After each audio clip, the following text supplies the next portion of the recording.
احمد و نصلی علی رسول کریم۔ صدقے کے بارے میں اللہ سبحانہ و تعالیٰ قرآن میں فرماتا ہے، بسم اللہ الرحمن الرحیم، ان المصدقین والمصدقات وقرضوا اللہ قرضا حسنا یضاعف لهم ولهم اجر کریم۔ مردوں اور عورتوں میں سے جو لوگ صدقات دینے والے ہیں اور جنہوں نے اللہ کو قرض حسن دیا ہے، ان کو یقیناً کئی گنا بڑھا کے دیا جائے گا اور ان کے لیے بہترین اجر ہے۔ حضرت ابو ذر رضی اللہ تعالیٰ عنہ بیان کرتے ہیں، رسول اللہ صلی اللہ علیہ وآلہ وسلم نے فرمایا، جب کوئی شخص صبح اٹھتا ہے تو اس کے ہر جوڑ پہ صدقہ واجب ہوتا ہے،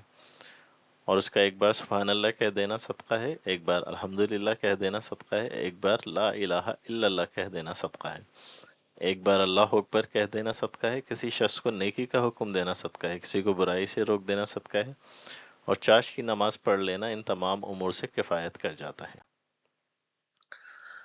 عرض کی گئی، یا رسول اللہ صلی اللہ علیہ وآلہ وسلم، ہمارے پاس مال کہاں ہے کہ ہم صدقہ کریں؟ ارشاد فرمایا، بھلائی کے کئی دروازے ہیں، کسی بھی راستے کو اختیار کر لو وہ صدقہ بن جاتا ہے۔ صدقے کے 10 فوائد یہ ہیں۔ آفات و مصیبتوں کے لیے یہ ڈھال ہے، عزت و ناموس کی حفاظت، ہر قسم کی بیماریوں کا شافی علاج، مال میں زیادتی اور بدقت کا موجب، فرشتوں کا مال میں کثرت کے لیے دعا گو ہونا، دل کی سختی کو ختم کرنے کا ذریعہ، اللہ جل شانہ کا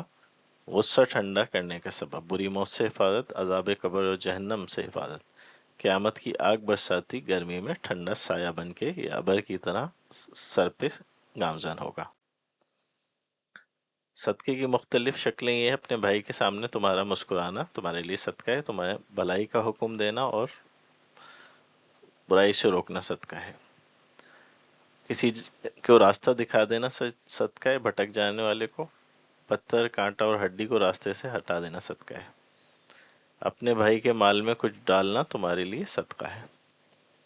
ثواب کی نیت سے اہل و عیال پہ خرچ کرنا صدقہ ہے،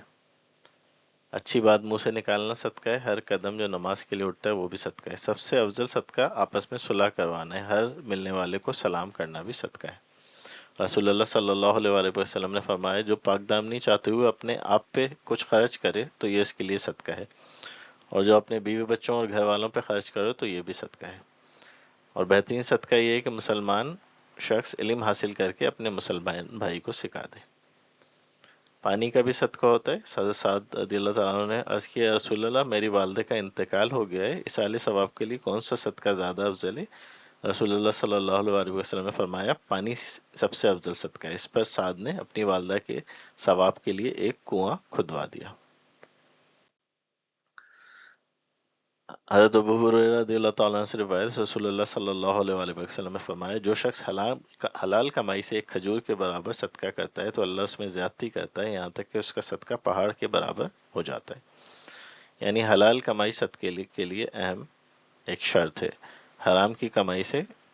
صدقہ قبول نہیں ہوتا بلکہ وہ وبال جان بن جاتا ہے، عذاب کا ٹکڑا بن جاتا ہے۔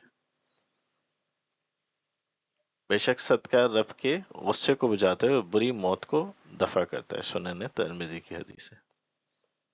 عورتوں کو خاص طور پہ صدقے کا حکم دیا گیا، اے عورتوں کی جماعت صدقہ کرو کیونکہ میں نے اہل جہنم میں تمہاری اکثریت دیکھی ہے۔ رسول اللہ صلی اللہ علیہ وسلم نے فرمایا،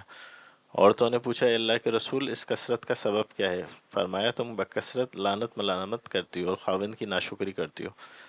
میں نے تم جیسی کم عقل اور دین کم رکھنے والیوں سے بڑھ کے عقل مند اور دور اندیش شخص کی عقل لے جانے والا کسی کو نہیں دیکھا۔ وما علینا الا البلاغ۔